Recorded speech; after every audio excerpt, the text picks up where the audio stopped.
La ville de Laayoune au Maroc a de nouveau accueilli ce 4 novembre une nouvelle représentation diplomatique et non des moindres, puisqu'il s'agit du consulat général des Émirats arabes unis. Une première pour le royaume chérifien. Les Émirats arabes unis sont en effet le premier pays non africain à ouvrir une antenne diplomatique dans cette région du Maroc.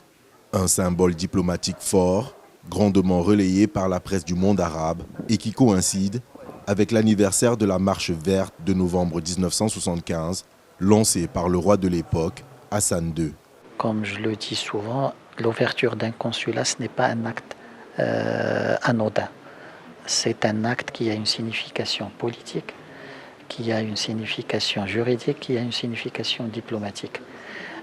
C'est un acte qui passe par un processus, qui reflète une position et qui est traduit par la suite par un acte juridique formel.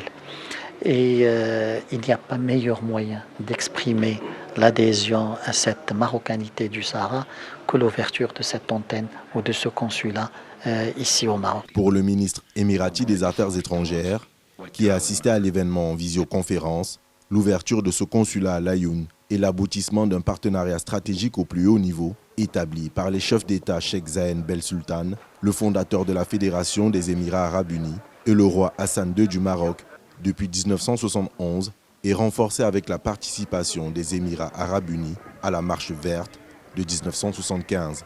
Grâce à sa politique et à son approche fondée sur le respect mutuel, la confiance, la coopération constructive et la promotion de la paix et de la stabilité, la position des Émirats arabes unis est constante en ce qui concerne le Maroc dans ses causes justes, mais aussi dans les forums régionaux et internationaux. Nous considérons cela comme le reflet des liens de fraternité et d'amitié, de la profondeur des relations, de la coopération fructueuse et de la solidarité active qui unit les Émirats arabes unis et le Royaume du Maroc. Le Royaume du Maroc célèbre ce 6 novembre 2020 le 45e anniversaire de la Marche verte, lancée par le défunt roi marocain Hassan II, dans le but de récupérer cette partie de son territoire, longtemps occupée par l'Espagne. Un événement historique, mais aussi un exercice de profonde mémoire qui célèbre l'une des plus significatives épopées du royaume chérifien.